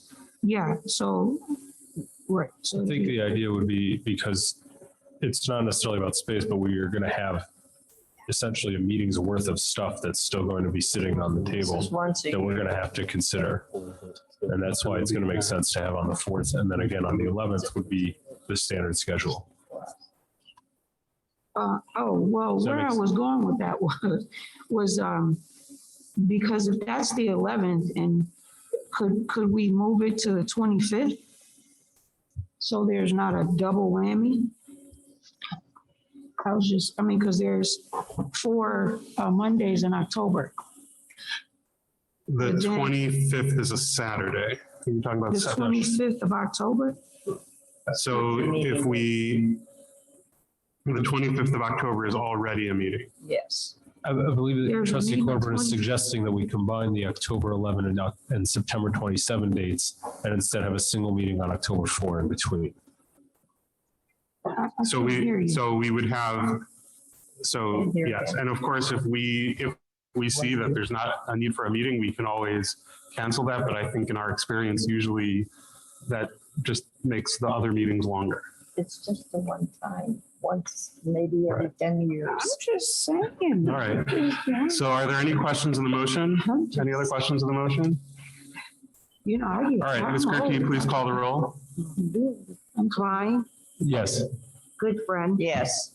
Smith, Yes. Lunkins, Hoda, Yes. Corcoran, Yes. and Alvin. Yes. And trustee Lunkins, do you have 7D? Yes. Resolved that the Board of Education authorize the purchase to install of phones, software, licensing, and migrations of a Crisco VoIP basis voice solution in a amount not to exceed $128,816.80 from Logisticals, Wixom, Michigan. The price is based upon the Oakland County and Wayne RESA 6 months contracted combination buying in between October 2019. This motion was made by the board. Okay, moved by trustee Lunkins, supported by trustee Smith. Trustee Elvin, did you have a question? Yeah, yes. Who am I asking the question to? Jim. Okay. I know we talked about this last meeting. I'm just confirming. Is there a cost savings associated with this based on what we're using? We already determined that there's not going to be a drop off in service. I want to rehash that. I just couldn't remember if there was a cost savings doing it this way versus the other way, or is it revenue neutral deal? Yeah, there will be. So roughly $1,000 per month, give or take, is what we're expecting on the phone bill. Okay. There you go. Roughly $1,000 a month based on the actual phone bill with Windstream is what we expect to save. And then there's a savings overall on equipment costs because equipment is cheaper to buy off of this bid than what we were purchasing for. In addition, the Cisco plan that we pay for yearly is set to go up in a year on its own via Cisco anyway. So we'll save there too. So yeah, overall, we should see a savings. Do any other board members have questions on the motion?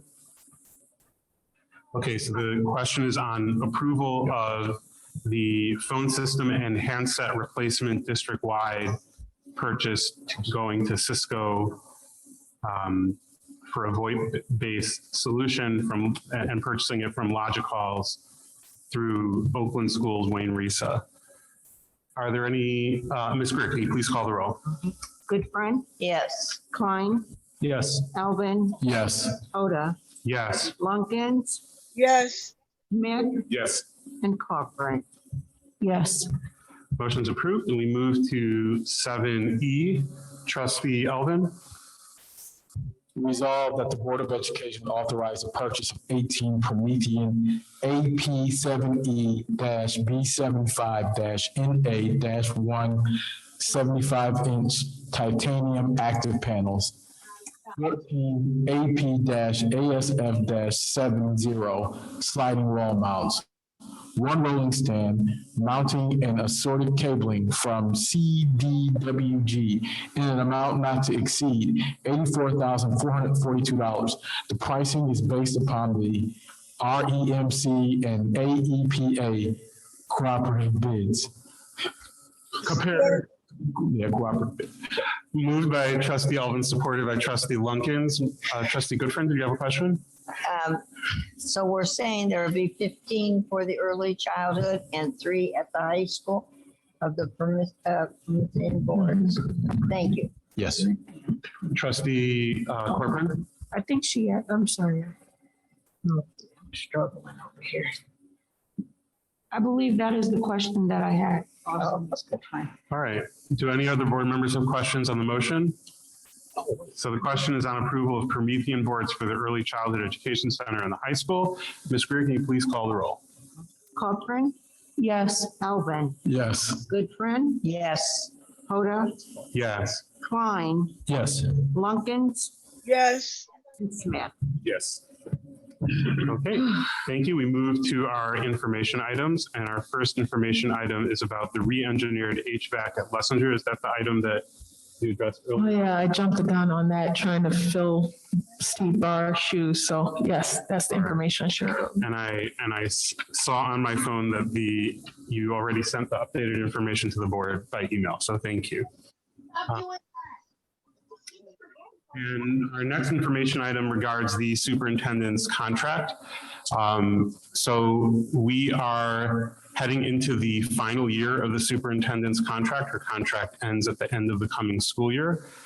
There's very high demand at this time for superintendents with experience, and especially excellent superintendents like ours.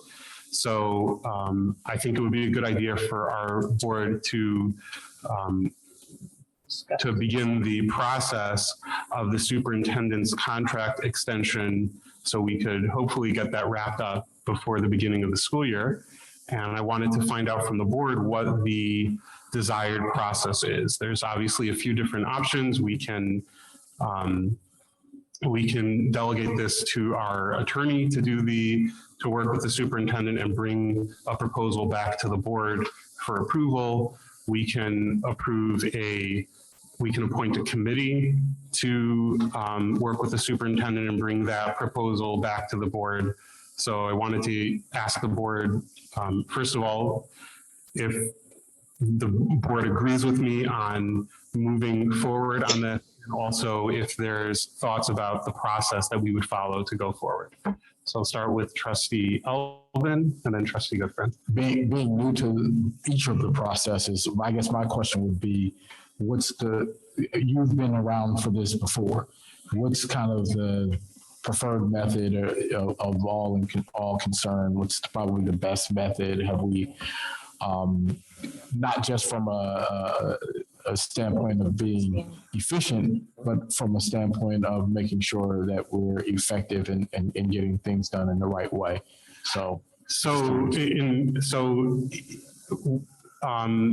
There's different ways of doing it. There's obviously pros and cons of any option. I think in my opinion, the pros of having our attorney has expertise in this area, has knowledge in this area, and obviously that is the most efficient. The more cooks we have in the kitchen, the less efficient the process gets. If the board wishes, I would not want to see, one of the things that's important to understand is that as a board, there is no Open Meetings Act exemption when negotiating a superintendent's contract outside of a attorney-client privilege situation. So if we were doing this as a board, that would have to be in open meetings, which would present its own challenges as well. So those are the things that, from what I've seen, it in the past, as I've been on the board, it hasn't been too complex of a process. It was, the superintendent provides. The superintendent sits down again with the attorney. I think the times that I've been on the board, it's always been done through our attorney, provides the attorney with what she would like to see. The attorney provides a proposal to the board based on comparable districts, and then the board can decide to approve or disapprove that. Trustee Goodfriend?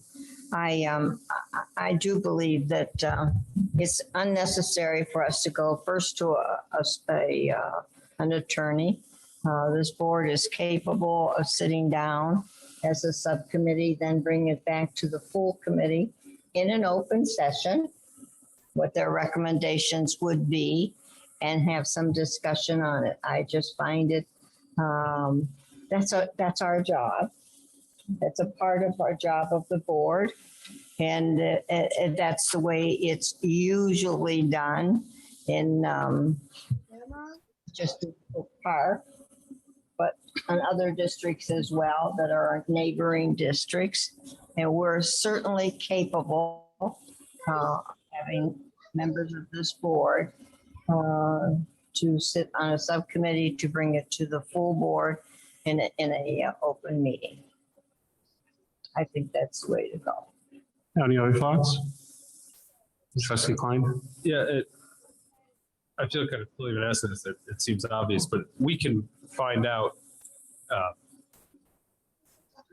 other districts are doing, correct, in terms of compensation for their. Back on the steps. Oh, sorry, I get I'm almost through. And we can find out presumably about enrollment figures in those districts and other things, so we can. I'm almost through there. Comparisons and so on. Yeah, so that would be part of the process. So whether we did that through our attorney or whether we did that through a committee, they would provide that information as part of the process to the board. Typically, when we've been hiring executives, we've used some sort of a service, not necessarily a lawyer, but a consultant or something. Why would we turn in this case to an attorney as opposed to a consultant? Right. So we use the consultant to do the superintendent's search. The contract was negotiated with our attorney. Including the compensation board? Including the compensation, yes. That's before I got it. So. Yeah. I mean, frankly, the compensation is the easiest part to settle, because whether we do that through our attorney or whether we do it through a committee, they would come to the board, say, here's our recommendation. Do you want something higher than that, lower than that? What are your thoughts on compensation? The reason that ultimately any contract will be reviewed by our attorney is because we want to make sure that the contract language, the compensation is one line in about 4 pages of contract.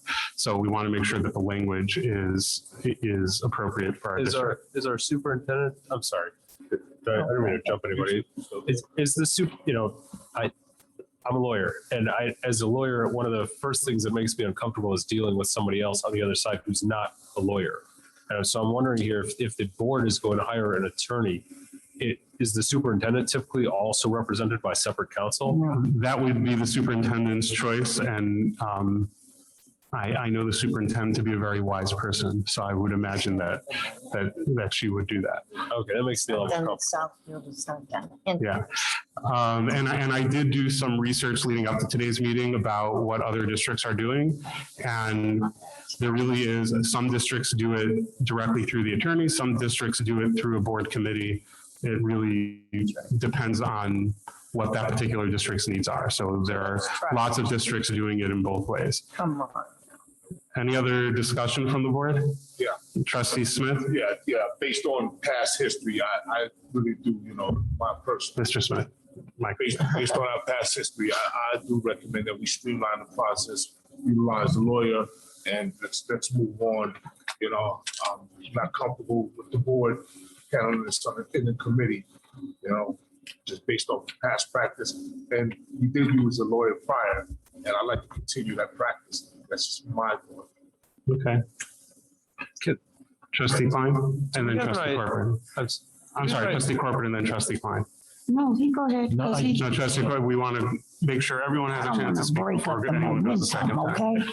Well, he seems like he want to finish what his thought was, so go Point ahead. of order, trustee Corcoran, you would have to go first. He's already spoken. Thank you very much.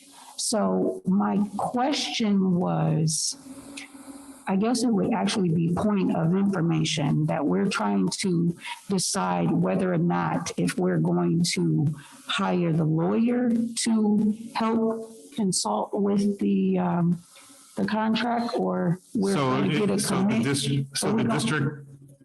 district has an attorney that's been approved. I'm sorry. Well, the finish of my question is it that what we're saying here is that if we should go with the attorney to consult with the what is on the floor, or are we speaking about just getting a committee? Because I heard you say something about a committee for the board. Right, so there would be two processes that we could follow. One process would be for a committee to be appointed, a subcommittee to be appointed that would work on this with the superintendent and bring a proposal to the board, which would then be reviewed by our attorney before we would vote on it. The other option would be to send it directly to our attorney and ask our attorney to negotiate a contract with the superintendent, and the attorney would then work with the superintendent, come back to the board with a proposal, and then the board would vote on that proposal. So we can follow either of those processes, whatever the board feels most comfortable with. Trustee Klein. Do we know the cost and timeline if we were to retain an attorney? That would obviously depend on the time it takes to do the negotiation. Sure, but a big part of that is preparing in terms of doing the research, scouting other districts, scouting other talent, scouting what other options are out there and so on in order to put together the original proposal. And so I don't expect that somebody could tell me it's going to cost exactly this many dollars and this many cents. And I don't expect that somebody could say it's going to take exactly this many hours or this much time, but for example, maybe you've spoken with our counsel and you can ballpark, or he's given you a ballpark, or maybe not. So every superintendent's contract is public record. Our attorney is also the firm that represents us, represents many, many other districts in Michigan. So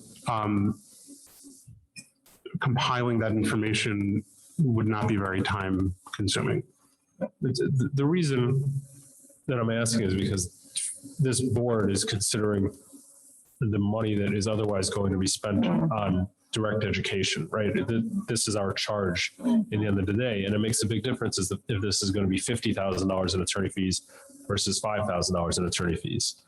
I would very much doubt it would be either of those. Again, it would depend on what's involved, but our attorney charged us hourly, and the most likely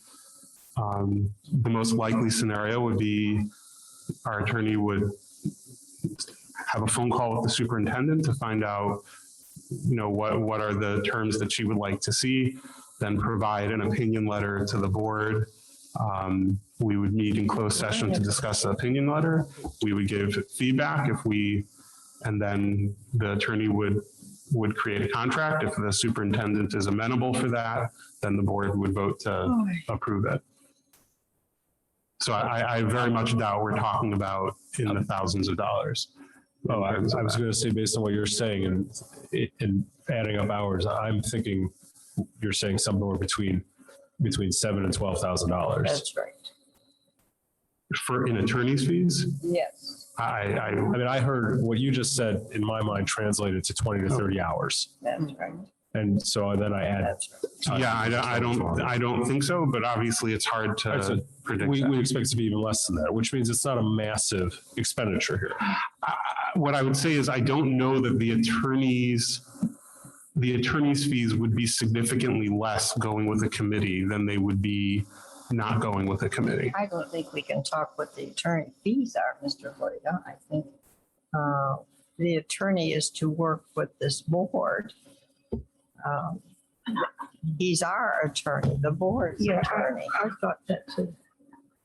So I think we have a point of information again. After the board. So are you saying that the attorney is to work with the board or with the superintendent? That's right. Well, this is a contract between the board and between the district and the superintendent. So in any contract, there would have to be communication with the superintendent to find out, Right. number one, if she's amenable to a contract extension, and then what the terms she would be looking at. And then the attorney would bring that back to us and tell us whether he feels, what he feels is a reasonable response to that proposal. So that can end up to be a lot of hours, because if he's going to spend time with the superintendent, are we going to be in the same room the same day, or is this scheduled differently? Is the board is not going to negotiate with the superintendent. No, we were talking about attorney fees, I thought. So if we were saying that the attorney's going to meet with, you were saying that he would talk to the superintendent, then come back to the board. I guess we were trying to discover a ballpark range of hours or monetary. Okay, Trustee Elvin is telling me is communicating with his facial expressions that he wants to speak very badly. So in this particular instance, I don't know for sure, although we could probably ask our attorney what these types of situations call for, numbers of hours. But I would agree. I don't think we're looking at anything like someone's going into litigation. I think and moreover, and maybe I might be speaking out of turn, but even I as an attorney don't have the experience of knowing what other districts are doing in terms of, what other superintendents are getting. I would like to believe that their public record and this particular company negotiates these on an ongoing basis, that our attorney could quickly get his hands on the information that's necessary. I would think that as a committee, we kind of spinning our wheels trying to figure out where to get that information. I'm not saying you can't go and pull it one site at a time, but I would like, that's even more time consuming than it would be for an attorney to quickly get it done, in my opinion. But there's no attorney's going to tell you this is going to take 5 hours. There's, that too, but there's no attorney's going to tell you this is going to take 7 hours. I mean, it takes what it takes, and hopefully it doesn't take very many hours. And to me, I would just assume let the attorney work it out and bring a recommendation to the board on what he thinks in closed session, so that we can deliberate on that as a full body. Okay, Trustee Goodfriend, and then Corcoran, and then Klein. My suggestion was to do it, as I just said, that way. And furthermore, the attorney is the board's attorney, and he has to get, so before that time, the board has to make some decisions as well to be able to address it to the attorney. But for the attorney to go to the superintendent, nothing against our superintendent. This is a part of the job, and Mr. Hardy, you've been on it before as a subcommittee and has brought the recommendations back. This isn't your first go round with this. So it has always been done. We have a responsibility, and the responsibility is we have to have a subcommittee. I would suggest a subcommittee to be able to work out some things. And then once we get that, and then the board encompasses the entire recommendations of the subcommittee, then it goes to the attorney for the verbiage that is necessary for a contract. Well, okay, but that's, please don't nod your head in disclaiming no. It's a part of our job. That's one of our jobs. And we are giving away our jobs. That's a part of it. And if we hadn't had COVID and everyone was able to go to meetings of MASB and share the ideas and thoughts and how it's done with other districts, you would know that. Unfortunately, we've had almost 2 years of COVID that we've not been able to share those ideas with other members of the Michigan Association of School Board members from all over Michigan, small districts, big districts, et cetera. And so what I'm saying is, let's have the board have a subcommittee to sit down and review all those things that we have to review and bring it to the board itself. And then it will be taken to the attorney for the verbiage that's necessary legally, Trustee Corcoran? or whatever you want to call it. But Did you have a? No, I didn't have No? anything. No, I didn't have Trustee anything. Klein? So again, I guess Al, Elvin, and I are the new guys here, and so I'm trying to take in the various different perspectives, and I just want to share as an attorney, sometimes it can take longer and be a more difficult process if I speak or am presented with a recipe, so to speak, as opposed to just an objective and then I get to present. In other words, if we were to meet and make a laundry list of things that we think should go in this contract, and then we present that to the attorney, now there can be lots of time spent debunking, kind of a harsh word, but in terms of that doesn't make sense, and now I have to explain to you why, and so on, and then revising and kind of drafting from the get-go provisions that can otherwise be done more simply or more directly. So I want to suggest perhaps that we start with a baseline suggestion, a generic, if you will, contract, and then have a meeting. Maybe we can do both and have a subcommittee meet with the attorney at that point and discuss other ideas of things that we might want to add in, options, electives, if you will, to change the vanilla form that we are presented with. And then once the subcommittee and the attorney together have a product that can then be proposed to the board, to then go on forth, and that would be our negotiating position. that makes good sense. That's my recommendation. So I would just point out, we do have a contract. We have an existing contract with the superintendent. That should be very easy. Trustee Elvin? Relative to our function here as board members, I had to, as a new board member, I have the requirement, unfortunately, but fortunately, to take MASB classes. And as I did this year, I'm looking back on like one of the first slides I've ever seen in one of my classes, and it says, NSBA identifies these roles of the board: setting the direction, ensuring accountability, establishing structures, demonstrating community leadership, developing positive relationships.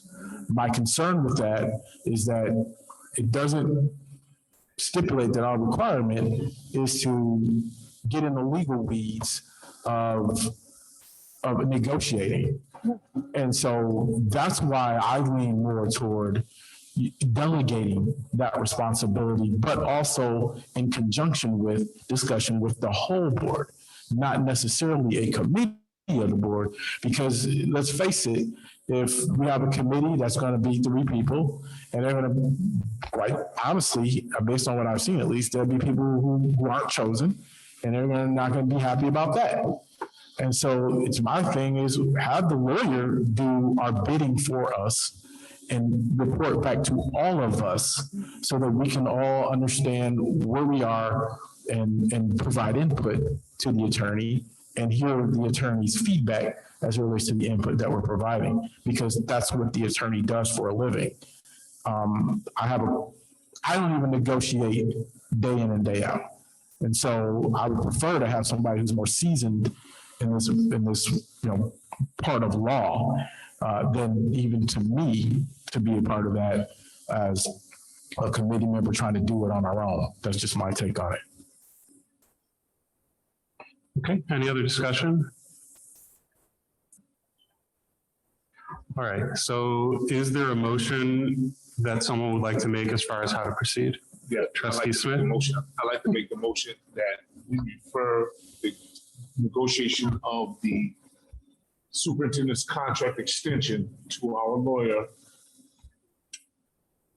and follow the necessary process to the board as we have in the past. So instead of a committee, I recommend that we refer to our lawyer. So the motion is for the board to charge our attorney with negotiating a contract extension with the superintendent. Yes. And bring a recommendation to the board. Yes. Okay. Is there a second? Second.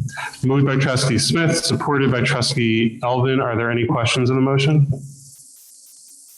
I just want to, is the motion that the attorney should negotiate with the superintendent or the superintendent's representative and then bring us back with the agreement to approve? Or is that to create a template for us to then approve to go forward with negotiations? The motion is to have our attorney bring a proposal to the board, and then the board can provide whatever feedback the board wants to provide at that time. And that's prior to it being shot across the bow, so to speak, and negotiated with the superintendent, or after? No. So the attorney would bring a proposal to the board. The board would either decide we accept the proposal as is, or we would ask for, the board could say we don't accept the proposal as is and provide feedback to the attorney about what we'd like to see changed. And then that would have to be brought back to the superintendent to see if she was amenable to that. Point of information. Yes. I just want to make sure that I understand as well. So initially, it sounded like the attorney would engage in talks with the superintendent, Dr. Hitchcock, or her legal counsel about whatever goals there are on the other end to accomplish with regard to the next contract or the contract re-up, and then would come back to us for a conversation first before drafting a new agreement. Is that not right? I want to make, if I'm wrong, let me know that, because that's what I got. At least a conversation before a draft of the agreement is written up. Right. So the attorney would come back to us. I did quickly text our attorney who did just respond, that he said, I would expect it to be less than 10 billable hours. I think that's a no-brainer, just as a side comment. What's that? I said that sounds to me like a no-brainer then. I can't hear you. I'm talking right into the microphone. Oh, It sounds like a no-brainer. 10 billable hours is very, very affordable and very much worth it for us to have somebody who has that wealth of knowledge dealing with other districts and so on to give us a proper recommendation, and basically as a consultant as well, hitting two birds with one stone to go forward. So the proposal on the floor, the motion on the floor is for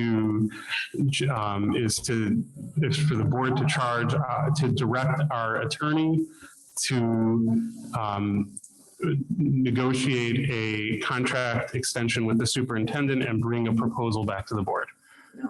Are there any questions on the motion? Ms. Greer, can you please call the roll? What you just said. Cochran? No. Alvin? Yes. Goodfriend? No. Hoda? Yes. Klein? Yes. Lunkins? No. And Smith. Yes. Motion's approved. And we move on to communications and addenda. At this time, we will open the floor to members of the community that would like to provide additional information to the board. Again, if you have questions about something specific, please feel free to direct those to central office or to your building administrators. We are not able to respond in this forum to two-way communication, but if there's a member of the community that would like to speak at this time, you can raise your hand using the participants tab or indicate in the chat that you'd like to speak, and I will call on you.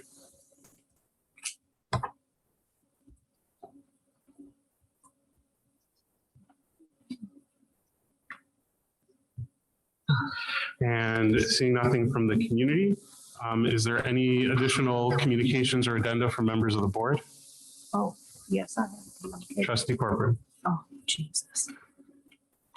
Hello, community and board members and Madam Superintendent and Madam HR Carol Diglio. I wanted to just briefly, quickly actually, say that congratulations to our girls track team. They won the national champions. Well, they are the national champions for the 2021 outdoor nationals. They presented by Sprint. Oh boy, the relay, the medal relay. Number one in the nation with 3 minutes and 55 seconds and 55 minutes and 43 seconds. We have Nona Waldron, Morgan Roundtree, Jada Roundtree, and Kayla King. We also had Nona. She was number one in the nation with the 100 hurdles. Her time was 13 minutes and 58 seconds. Nona became the first female competitor in meet history to win the 100 meters title and contribute to the victorious 4x100 shuttle hurdle relay. Three-time national champion and 5-time All-American. Congratulations to our girls track team. Congratulations. Congratulations. Any other communications or addenda for members of the board? Just wishing everybody a good summer. All right. And anything from the administration? No, thank you. Nothing. All right. Else to add. Our next board meeting is going to be Our next board meeting is our next regular meeting, August 23rd. There may be meetings in between, but the regular meetings are August 23rd at the boardroom. Yes, and we do have a meeting scheduled for, we are planning to have a meeting scheduled for July 27th. We will post more information when we have that, and also a board retreat regarding the superintendent's evaluation that will be held August 3rd.